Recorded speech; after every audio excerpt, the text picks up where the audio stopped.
जिसका ध्यान किया जाए वो कहलाता है ध्येय। क्या? जिसका ध्यान किया जाता है वो कहलाता है ध्येय, और वो जो कार्य चल रहा है वो कहलाता है ध्यान। तो ध्येय और ध्यान में अभेद है, इन दोनों में किसी प्रकार का कोई भेद नहीं है। किसके जैसा? किसके जैसा? चटाई और चटाई को बनाने वाले उन व्यक्तियों के जैसा। वो दोनों तो अलग अलग हैं। मैं चटाई को, ये चटाई है और मैं इसका करता हूं, ऐसा उन दो में तो संयोग आदि संबंध बताए जा सकते हैं, लेकिन आत्मा ही जहां ध्यान है, आत्मा ही जहां ध्येय है, उनमें क्या संबंध है? उनमें किसी प्रकार का इन दो द्रव्यों जैसा, दो द्रव्यों के बीच में जो संबंध होता है वो ऐसा कोई संबंध वहां नहीं बनता। इसलिए मैं अपने को, वो जो पहले पढ़ा था ना अपन ने, आत्मनः आत्मनि आत्मनम एव, आत्मा आत्मा को आत्मा में ही जानता है। ऐसे यहाँ इसमें कहा जा रहा है कि जैसे चटाई और चटाई का कर्ता, इन दोनों में तो अलग अलग होने के नाते संबंध कहा जा सकता है, लेकिन मैं अपने को ही ध्याता, मैं ही ध्याता हूं, है ना, मैं ही ध्याने वाला हूं, और मुझे अपना ही ध्यान करना है। तो यहाँ क्या शब्द डाला उन्होंने? ध्यानम ध्येयम यदा आत्मैव। जब आत्मा ही ध्यान है, आत्मा ही ध्याय है, संबंध कीदृशा तदा, तब उन दोनों में कैसा संबंध होगा? उन दोनों में कोई संबंध नहीं है। उनमें अगर कोई संबंध कहने में आए तो कौन सा कहने में आएगा? तादात्म्य संबंध।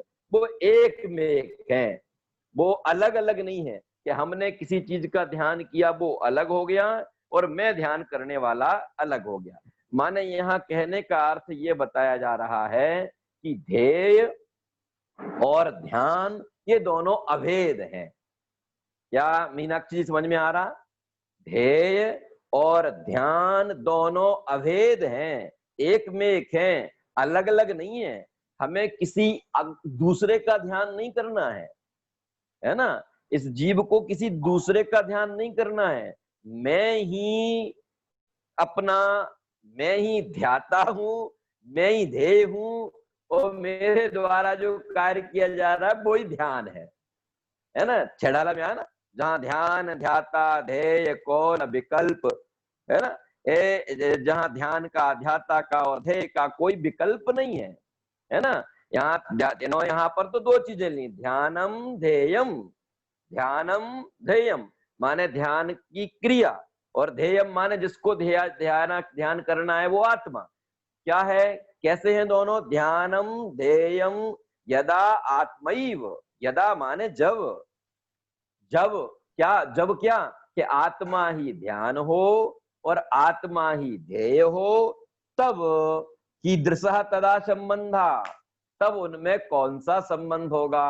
अर्थात उनमें कोई संबंध नहीं होगा। इसलिए तुम्हें अपने द्रव्य में, कहने का अर्थ ये है कि जैसे ये जो बाहर के पदार्थ हैं, उन पदार्थों के बीच में ये कहने में आता है कि ये मेरा कर्म है और मैं इसका करता हूं, ऐसा वहां जो दो दो दो पना आता है ना, कटस्य कर्ता अहम इति, इस चटाई का करने वाला मैं हूं, ऐसा संबंध स्यात्, यह संबंध हो सकता है द्वयोर द्वयो। क्यों? क्योंकि ये दो हैं, इसलिए इन दोनों में तो ये संबंध संभव है, ये संयोग संबंध इनमें तो कहने में आएगा, है ना। लेकिन ध्यानम ध्येय यदा आत्मैव, यदा माने जब, आत्मैव माने आत्मा ही, ध्यानम अर्थात ध्येय, ध्येयम माने ध्यान करने योग्य, जिसका ध्यान किया जाना चाहिए वो कहलाता है ध्येय। ये तो जानते हो कि नहीं है? हेय ज्ञेय उपादेय होता है कि नहीं? हे का मतलब क्या? जो छोड़ने योग्य होता है वो कहलाता है हेय, हेय है, और जो जानने योग्य होता है वो कहलाता है उपादेय। ठीक है, तो जानने योग्य जो होता है वो होता है ज्ञेय, हाँ, और जो ग्रहण करने योग्य होता है वो होता है उपादेय। ऐसे ही है ध्येय। ध्येय माने क्या? जो ध्यान करने योग्य है वो है ध्येय। कि कौन है ध्यान करने योग्य? इस 3 लोक में ध्यान करने योग्य कौन है? बोलो। आत्मा। हम सभी के लिए ध्यान करने योग्य कौन है ऋतु जी? हमें ध्यान करने योग्य मैं स्वयं ही हूँ। ये अलग बात है कि जब तक मैं अपने स्वरूप को नहीं पहचानता तब तक वो 3 लोक के नाथ, है ना, जो अपने स्वरूप में लीन है, तब तक उनका ध्यान करना है। लेकिन जब मैं अपने स्वरूप की खोज में जाऊंगा को रोके मुश्किल होगा। इसलिए यदा आत्मा एव, जब आत्मा ही ध्यानम, जब आत्मा ही ध्यान है और आत्मा एव ध्येयम, आत्मा ही ध्येय है जिसका चिंतन किया जाना है ना, जिसका ध्यान किया जाना, वो भी मैं, और जिसे करना है वो भी मैं। जब दोनों ही मैं हूं तो फिर सब अंत में क्या आया? संबंध कीदृशा तदा, तब उन दोनों में कैसा संबंध होगा? अर्थात उन दोनों में कोई ऐसा संबंध कहने में नहीं आएगा। उन दोनों के मध्य में तो कौन सा संबंध है? तदात्म संबंध उन दोनों के बीच में है। वो एक मेक है ना, वो एक मेक है एक दूसरे से, वही ध्यान वही ध्येय। ठीक है, इस तरीके से इस श्लोक में बताया गया है। अपन इस श्लोक के भावार्थ को एक बार पढ़ते हैं, जरा शेयर करें फिर से। 7 मिनट बाद क्लास खत्म हो जाएगी, अपन रिज्वाइन करेंगे अगले श्लोक के लिए। ठीक है, हाँ देखें, हाँ बेटा बढ़ाएं, ऊपर बढ़ाएं, थोड़ा ऊपर करें। देखो मैं इसी में से पढ़ता हूँ, अर्थ में से, मैं कटस्य, बस यहीं रुक जाए, चटाई का करता हूँ इति, इस प्रकार द्वयो द्वयो अलग अलग दो पदार्थों के बीच में, ठीक है, चटाई और चटाई के कर्ता, इन दोनों के बीच में संबंधा स्यात्, संबंध हो सकता है। क्लियर हुई बात? इन दोनों के बीच में तो संबंध हो सकता है, जबकि आत्मा एव, आत्मा ही ध्यानम ध्येयम, ध्यान और ध्येय रूप हो जाए, तदा, तब कीदृशा संबंधा, तब उनमें किसी प्रकार का कोई संबंध नहीं होता। मैं अब देखो अर्थ पढ़ता हूं, मैं चटाई को बनाने वाला हूं, इस तरह जुदा जुदा दो पदार्थों में संबंध हुआ करता है, जहां आत्मा ही ध्यान, ध्याता अर्थात ध्यान करने वाला, और ध्येय हो जाता है ध्यान करने योग्य। ध्यान माने ध्यान की क्रिया, ध्याता माने ध्यान करने वाला, ध्येय माने जिसका ध्यान किया जाना है वो हो जाता है। वहां संबंध कैसा?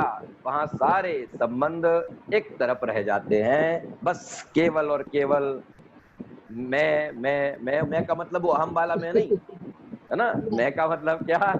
मैं जानने देखने वाला हूँ, ऐसा जहाँ अंतर्लीनता का कार्य चलता है, वहां मैं ही ध्यान हूँ, मैं ही ध्येय हूँ और मैं ही ध्याता हूँ। वहां सारे विकल्पों का विराम हो जाता है, ऐसा इस श्लोक में बताया गया।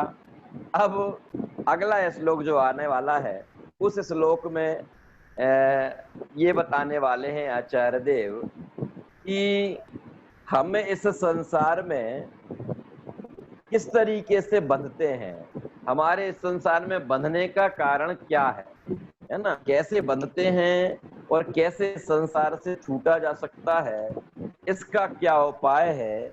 ये इसमें एक क्या कारण, उपाय नहीं कहना चाहिए, इसका क्या कारण है, वो दोनों का कारण बंधन का और मुक्ति का कारण बहुत सरल शब्दों में आचार्य देव ने बताया है।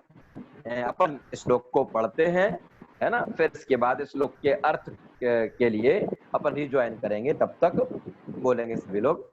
बध्यते मुच्यते जीवः,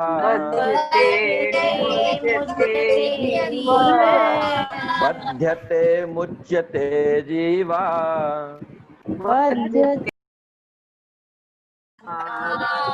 सममो निर्ममाक्रमात्,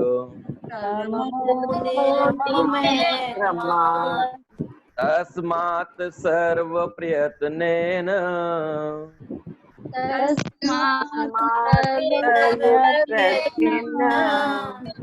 निर्ममत्वं विचिन्तयेत्।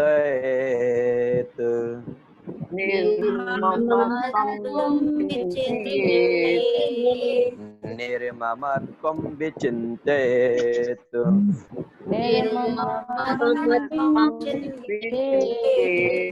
फिर से मैं पूरा पढ़ता हूँ, सुनेंगे सभी लोग ध्यान से। वध्यते मुच्यते जीवा सममो निर्ममः क्रमः तस्मात् सर्व प्रयत्नेन निर्ममत्वं विचिन्तयेत्। बोले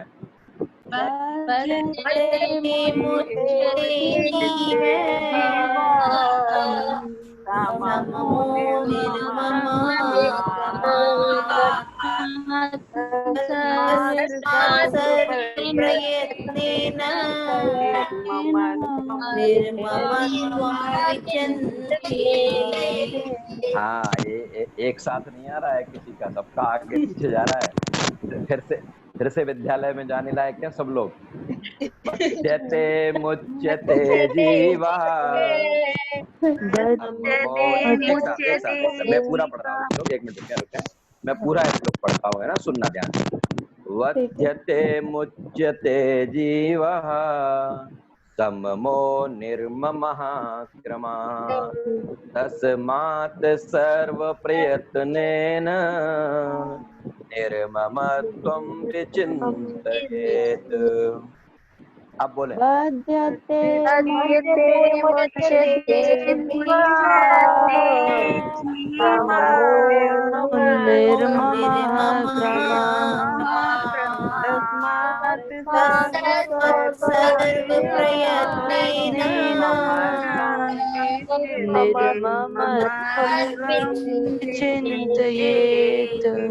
चलिए देखिए एक एक शब्द का अर्थ। बध्यते, मैं ना एक एक शब्द को बोल रहा हूं मैं, है ना। बध्यते मुच्यते जीवः सममो सममः निर्ममः क्रमात् तस्मात् सर्व प्रयत्नेन निर्ममत्वं विचिन्तयेत्। अब एक एक शब्द का अर्थ देखें, बढ़ाए ऊपर। सममः जीवा, सममः जीवा अर्थात ममत्व वाला जीव, ममता वाला जीव, है ना। स माने सहित, मम अर्थात ममता, ममता से सहित जीव, और निर्ममः जीवा अर्थात ममता से रहित जीव, क्रमात् अनुक्रम से, बध्यते बंधता है, और मुच्यते मुक्त होता है, बंधन से छूटता है। तस्मात् इसलिए, सर्व प्रयत्नेन संपूर्ण प्रयत्न से, निर्ममत्वम निर्ममत्व का, विचिंतयेत विशेष रूप से चिंतन करना चाहिए। अब ऊपर देखें, ऊपर देखें कि श्लोक में से देखें। वध्यते एक शब्द है, मुच्यते है, और फिर है जीवा। जीवा, अब यहां से चले अपन। जीवा बध्यते मुच्यते, जीव बंधता है, बध्यते माने बंधता है, मुच्यते माने छूटता है। जीव बंधता है और छूटता है। अब ये तो उन्होंने जीव के विषय में कह दिया। अब अपन का प्रश्न क्या होगा, कैसे बंधता है, कैसे छूटता है? तो अगले पद में कहा सममो। सममो का किसके साथ में अपन संधि बिठाएंगे? बध्यते के साथ में, ठीक है। सममो किसके साथ में? बध्यते के साथ में। निर्ममा किसके साथ में? मुच्यते के साथ में। क्यों? क्यों? क्योंकि बाद में क्रमात् लिखा है ना, क्रमात्, क्रम से। तो पहले दो शब्द हो गए बध्यते और मुच्यते, और यहाँ सममा और निर्ममा, ये दोनों हो गए क्रम से। तो क्रम से बध्यते के साथ में समम का, और मुच्यते के, आवाज आ रही है किसी की, मुच्यते के साथ में निर्ममा की संधि बैठाते हुए अब अपन समझें जीव कब बंधता है और कब छूटता है। जीवा सममो बध्यते, कैसे जोड़ेंगे? जीवा सममो बध्यते, जब यह जीव ममता सहित होता है, मोह सहित होता है, तब यह बंधन को प्राप्त होता है। और अगर इसे बंधन से बचना हो, है ना, बंधन से दूर होना हो, तो क्या है? निर्ममः मुच्यते। जब यह निर्मम होता है, मोह से रहित होता है ना, मोह से रहित होता है,